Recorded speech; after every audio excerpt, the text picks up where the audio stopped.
Manusia tuh nggak pernah punya masalah dengan apapun dan siapapun kecuali sama egonya kan. Karena ego ada di dalam, maka every problem kan bukan mencari jalan keluar, tapi carilah jalan ke dalam. Karena sesaat yang di dalam selesai, yang di luar beres. Pertanyaannya bagaimana mau menyelesaikan luka yang di dalam? Kalau kita pengen ngatur yang di luar, di luar, ngikutin maunya kita gitu. Ya nggak beres-beres. Nggak beres-beres.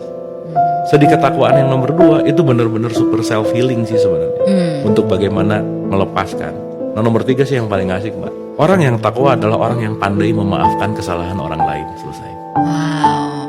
Jadi kalau sekarang ritualnya rajin gitu ya, tapi susah maafin, ya belum nyampe sih. Bukan memaafkan diri sendiri ya. Lah, seseorang yang bisa memaafkan orang lain, udah pasti dia bisa menerima dirinya sendiri gitu. Sebenarnya kan yang penting diberesin batinnya dulu gitu. Baru lahiriahnya bisa oke gitu. Nah jadi kalau relate balik gitu ya, bahwa keren sih kalau kita ngelihat ini secara holistik gitu ya. Tidak hanya dalam ranah fisik, tidak hanya dalam ranah ritual, tetapi dalam ranah keholistikan. Sebetulnya semua ibadah itu intinya adalah self healing, memperbaiki jiwa gitu. Makanya nanti dalam derajat-derajat jiwa tuh kan luas tuh Mbak. Jadi ya balik lagi bahwa ketika kita bisa menjadikan semua ritual untuk penentraman jiwa, ya inti dari semua Islam puncak itu apa? Damai gitu. Damai. Tenang gitu. Oke ya, jadi nggak boleh pelit.